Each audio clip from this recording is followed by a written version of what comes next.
kembali pulang. Nah itu isi Eleftheria. Itu sebenarnya materi kelas juga ada di situ sih sebenarnya ya. Sebagian. Sebagian. Tapi kalau yang bayang-bayang Tuhan yang radikal itu sebenarnya apa? Itu tentang sosok Tuhan. Sosok Tuhan. Kesalahan apa yang ditulis Mas Riko di situ, banyak orang perspektif tentang Tuhan itu yang salah itu yang gimana? Sosoknya. Dianggap sosok.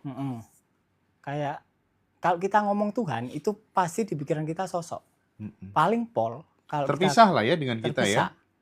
Dan sosok kayak ya sosok dan pasti lanang. Lanang ya? Iya kan? Gak wedok ya? Jarang. Iya jarang.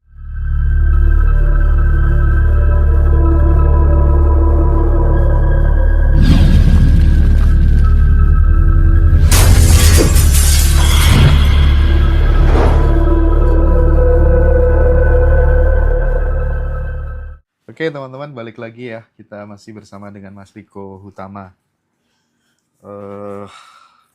Senang banget saya sore hari ini mendapatkan banyak hal yang positif, yang baru.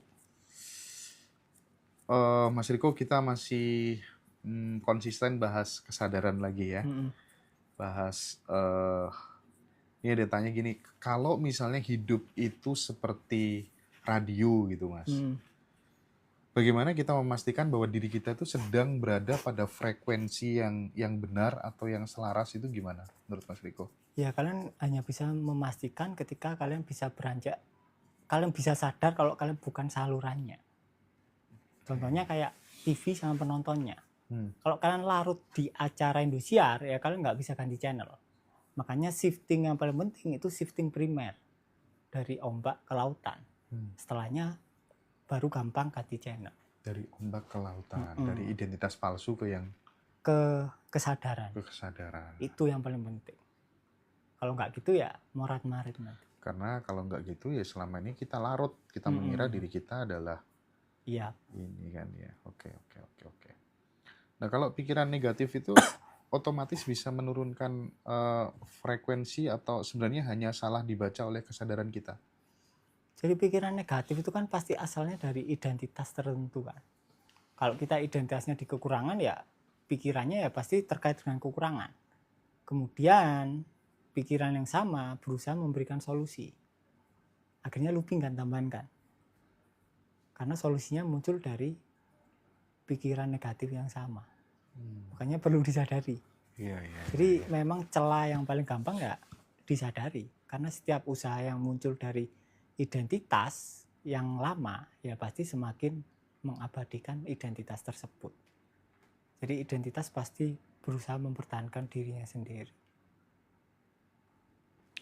Jadi ini memang secara, saya setuju ya, secara teori itu mudah banget diucapkan gitu. Tetapi bagi orang-orang yang tubuhnya diam tapi pikirannya melayang-layang ke sana kemari dan itu sudah berpuluh-puluh tahun, itu saya soalnya tipologi orang yang seperti itu gitu loh Mas. Jadi misalnya oke lah ya, hadir penuhnya itu bisa dihitung gitu, kira-kira bisa dihitung gitu. Jadi misalnya kayak 2 menit hadir gitu ya. Tapi setelah itu langsung lagi jalan-jalan lagi kemana gitu. Yang paling mudah membuatku hadir itu adalah saat nyetir mobil sih. Kalau aku begitu gitu. Karena saat nyetir mobil perhatian sama berlibur. Kenapa? Perhatian sama berlibur. Berlibur. Jadi sering-sering liburan itu udah paling benar sih. Kalau bisa setiap hari nuansanya liburan. Kan itu kan yang dipinginkan kan hasilnya. Jadi ya intinya jangan ngutak-ngatik pikiran, dibiarin aja. Ketika dibiarin kalian mundur. Aslinya sesederhana itu. Tapi juga tidak segampang cocoteriko. Tidak segampang cocoteriko. Oke. Nah, ini nih mumpung ketemu sama Mas Riko ya, teman-teman. Kan banyak ya ungkapan Tesla itu kan viral ya. Nikola Tesla Mas, yang bilang semua rahasia semesta ada di energi, ada di frekuensi dan ada di vibrasi gitu. Menurut Mas Riko apa yang perlu dipahami banyak orang dari pernyataan itu? Jadi yang dibahas Tesla itu adalah channel, kayak misalnya channel radio. Setiap channel pasti mempunyai nuansa lagunya masing-masing. Kalau kalian ada di channel A ya lagunya A. Kalau kalian ada di channel B lagunya B. Kesalahan kita adalah ketika kita di channel A, kita ingin mendengar lagu B, hal yang tidak mungkin. Ya kita harus sadar kalau kita ternyata adalah keseluruhan radionya, bukan channelnya. Baru channelnya bisa diganti. Aslinya semudah itu. Ya kayak kita, identitas itu kayak kita pakai kacamata. Ya kita perlu sadar kalau kita bukan kacamata, kemudian dilepas, kemudian diganti. Makanya yang paling penting shifting primer. Shifting primer. Dan itu nanti teman-teman yang misalnya masih belum paham, tapi sebenarnya kalau teman-teman mau serius belajar gitu, dari obrolan-obrolan Mas Riko selama di Ngaji Rosso pertama sampai sekarang tuh, sebenarnya udah banyak yang bisa sih praktek sebenarnya gitu ya. Nah mungkin bagi teman-teman yang masih kesulitan, nanti mungkin bisa dipandu lewat kelas atau misalnya mau privat. Bisa juga misalnya karena aduh budgetnya belum cukup deh Mas kalau misalnya untuk kelas gitu ya. Teman-teman bisa baca deh, habisin buku-bukunya Mas Riko. Itu ada 3 buku, ada 1 Jeda, Eleftheria, satunya Bayang-Bayang Tuhan gitu. Kita coba spill sedikit aja deh mungkin barangkali biar teman-teman nanti nggak penasaran. Buku tentang Eleftheria itu ngomongin apa sih Mas Riko? Eleftheria itu ngomongin tentang kesadaran yang dari awal mula kita kecil, kemudian bagaimana prosesnya sampai kesadaran melokal menjadi identitas, mengira dirinya adalah individu terpisah, kemudian dalam prosesnya akhirnya dia sadar bahwa dia adalah kesadaran, kembali pulang. Nah itu isi Eleftheria. Itu sebenarnya materi kelas juga ada di situ sih sebenarnya ya? Sebagian? Sebagian. Tapi kalau yang Bayang-Bayang Tuhan yang radikal itu sebenarnya apa? Itu tentang sosok Tuhan. Sosok Tuhan. Kesalahan apa yang ditulis Mas Riko di situ, banyak orang perspektif tentang Tuhan itu yang salah itu yang gimana? Sosoknya. Dianggap sosok. Kayak kalau kita ngomong Tuhan itu pasti di pikiran kita sosok. Paling pol kalau terpisah lah ya dengan kita ya. Dan sosok kayak ya sosok dan pasti lanang. Lanang ya? Iya kan? Gak wedok ya? Jarang. Iya jarang. Iya kan? Bener Pasti sih. lanang kan? Iya. Aku dulu kalau dengar kata Allah itu juga bayangin tetanggaku cowok juga sih. Lah kalau aku dulu ngiranya Allah itu adalah yang foto di balik Iqra itu. Nah itu. Iya kan? Ngaku deh pasti kalian ngira itu Allah dulu. Nggak mungkin nggak. Wah Allah fotonya. Wah. Nah sosok itu yang perlu kita sadari.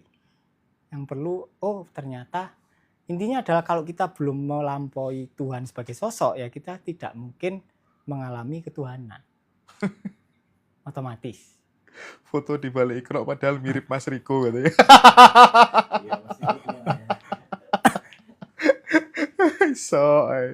Oke. Jadi buku-buku Bayang-Bayang Tuhan tuh teman-teman bisa teman-teman lihat ya. Oke, 1 Jeda. Oke, saya udah beli 5 bukunya Mas Riko. Banyak sekarang yang langsung beli 5 bukunya Mas Riko langsung. Kan ada 5 tuh. Ada 1 Jeda, Bayang-Bayang Tuhan, Eleftheria, terus Satsang, satunya lagi Diana. Oke. Nah, yang Diana belum disematkan. Itu baru Eleftheria. Oh ya, Diana udah Diana nih. Yang Satsang sama itu tadi belum. Kalau yang Diana, Mas? Diana itu praktek sehari-hari sih. Praktek sehari-hari. Praktek apa? Disuruh praktek apa maksudnya? Iya, praktek sadar. Jadi bukunya itu bisa dibuka acak. Enggak berupa materi yang urut. Jadi kayak apa ya?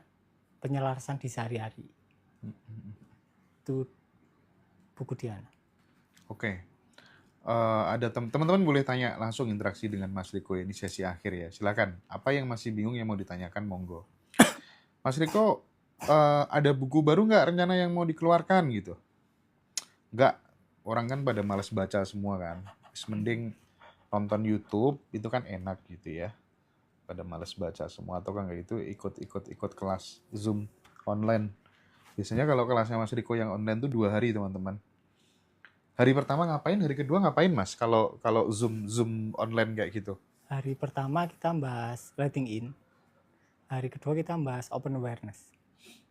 Kesadaran terbuka. Cuman memang secara vibrasi, secara power gak koyo nek ketemu langsung ya. Karena di situ kita bisa praktek.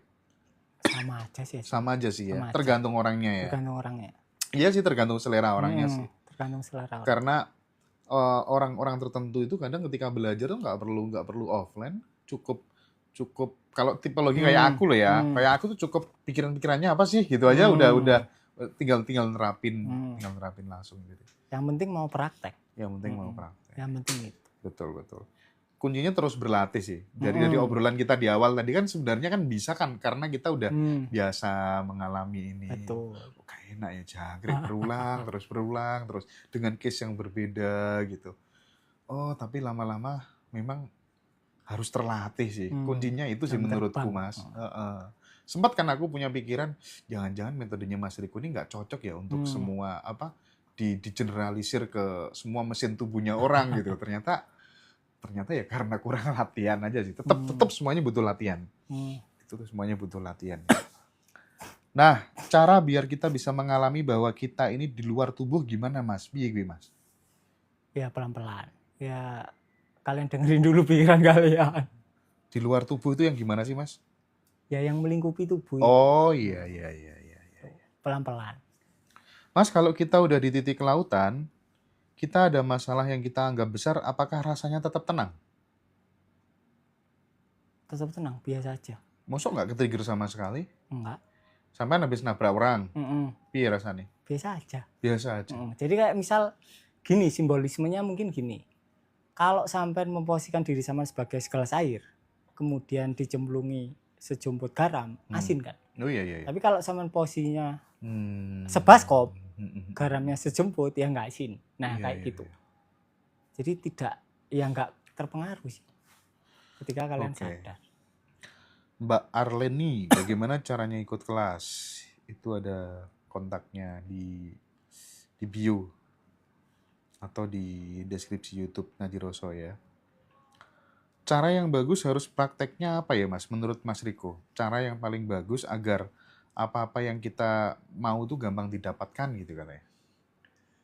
Prakteknya harus apa? Prakteknya ya harus disadari motifnya. Motifnya disadari. Motif dibalik keinginannya. Itu penting itu. Terus kalau mirroring tubuh gerak sendiri itu diikutin apa dibiarin? Bebas ya Mas ya? Bebas. Soalnya gerakannya kemana-mana gitu katanya. Ya udah biarin. Wajah bisa berubah kan ya? Enggak sih. Enggak ya? Enggak, itu ilusi optik kalian sendiri. Pakai lilin gitu. Kalau kalian punya dogma setan-setanan ya munculnya setan. Kalau dogma macan-macanan munculnya macan. Data sih masalahnya. Data. Datanya yang muncul. Setuju aku. Jadi makanya baca buku tuh juga harus hati-hati ya. Kadang bisa jadi sampah. Karena misalnya kayak hidup adalah perjuangan. Bisa jadi jalan hidupmu berjuang terus gitu ya. Iya nggak sih kira-kira ya Mas ya? Oke. Karena kan berarti sebenarnya ya relate juga ya ketika kita belajar kekuatan pikiran kan juga sama kayak gitu. Dari Mas Riko pun juga sama gitu. Ketika itu sudah menjadi data, itu udah menjadi sebuah belief gitu ya. Bahwa ketika mau naik level itu selalu diuji dulu gitu. Ya akan polanya akan begitu juga, mengikutin itu. Enggak selalu. Acak polanya. Polanya acak. Enggak selalu. Ada yang tiba-tiba langsung, ada yang intinya adalah. Enggak, maksudku gini Mas. Enggak. Maksudku gini, ketika kemudian ada orang nih yang dia tuh punya keyakinan. Keyakinan ini hasil akumulasi dari kehidupan dia di masa yang lalu sampai detik ini. Setiap aku mengalami rasa nggak enak, susah, padahal nggak salah dan lain sebagainya, itu tanda mau naik level. Nah, itu menurut Mas Riko, apakah presisi seperti itu terus sesuai data yang ada di dalam pikirannya, atau bagaimana? Nah, keyakinan atau belief itu kan berupa suara di kepala kan. Iya. Suara yang dominan di kepala. Nah ketika sampean dengerin, ya sampean bukan itu. Oh. Ya selesai. Enggak ada ujian. Terasa Hmm. bagi ujian ketika sampean larut Iya, ya paham. mengira diri sampean adalah itu tadi. Nah itu. Enggak ada yang uji kita hasilnya. Iya, Kita enggak sekolah. Mm-mm. Kepedean hasilnya. Menyadari itu sebenarnya break pattern ya. Break pattern. Iya, sip. Istimewa, sumpah ya. Satu lagi deh Mas aku. Oh enggak, ternyata teman-teman banyak yang tanya, kasihan ini. Mas Riko, kalau boleh tanya, Mas Riko sudah berapa kali ganti tubuh? Sunggokong aku dulu. Sama Dewi Kwan Im. Berapa kali ganti tubuh? Ya, semuanya adalah tubuhku. Semuanya adalah tubuhku. Bener lah kalau sudah kesadaran yang menyadari dirinya itu kan apa kalau nggak gitu? Iya kan? Ya semuanya. Iya benar. Namanya kita harus banyak-banyak berkontemplasi deh ya, biar kembali ke jalan yang benar gitu ya. Oh nggak ada kontak di bio ya? Cek YouTube Ngaji Roso aja deh. Nanti di situ ada ininya apa? Caranya daftar ya. Bener, kepedean, dampaknya ke diri sendiri. Keren Mas Riko ini, baru tahu ya kalau keren gitu. Oke, ya ngingetin ya teman-teman. Silakan nanti join di Jakarta tanggal 24 Agustus. Atau kalau nggak gitu yang tertarik dengan kelas online bersama Mas Riko, tanggal 13-14 September. Jadi kita udah dapat poin ya. Oke. Mas Febrian, hening dan pencerahan itu sama nggak Mas Riko? Hening itu ya ketika kalian bisa sadar sebagai kesadaran dan itu konstan, ya itu namanya pencerahan. Kayak Mas Riko gini 24 jam selagi melek selalu sadar atau juga pernah turun gitu, artinya turun ke tadi ke larut ya. Ya pernah ya, tetap ya. Bukan sunggokong. Iya. Jadi misal dikurangi 8 jam tidur ya paling 16 jam berarti. 16 jam ya paling 12 jam lah, 4 jamnya ya larut ya gitu. Gitu ya Mas. Itu wajar sih, wajar ya. Tapi ketika kalian sudah cukup konstan, kalian akan bisa sadar ketika tidur. Nah itu yang penting. Lucid dream. Nggak ada mimpinya. Nggak diperlukan mimpi. Bahkan pada saat mimpi pun sadar. Kalian hanya bisa sadar ketika tidur, ketika sebelumnya kalian bisa sadar ketika mimpi. Iya kan? Iya. Ketika kalian bisa sadar ketika mimpi, ya lama-lama mimpi tidak diperlukan. Ya, beberapa kali sih memang pada saat mimpi sadar sih bahwa itu mimpi, tapi tidak terus-menerus begitu, lebih banyak larutnya, dan itu pun larut itu kan juga cerminan pada saat kita sadar kita nggak hening, kita nggak hadir utuh, itu kan masalahnya. Nah ketika sampean sadar sedang mimpi, itu scan mimpinya itu bisa sampean ganti. Bisa diubah. Iya kan? Tapi ketika sampean larut ya nggak bisa. Nah itu hasilnya makna terdalam dari manifestasi ada di situ.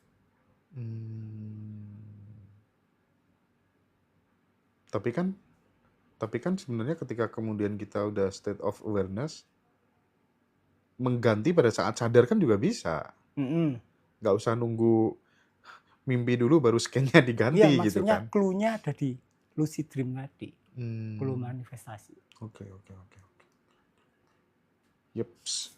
Oke, teman-teman ya. Silakan yang mau beli buku-bukunya Mas Riko, bisa nanti kontak admin di Ngaji Roso. Sekali lagi, Mas Riko, terima kasih banyak atas waktunya sudah hadir ya. Kita ketemu teman-teman ya di episode yang akan datang. Terima kasih Mas.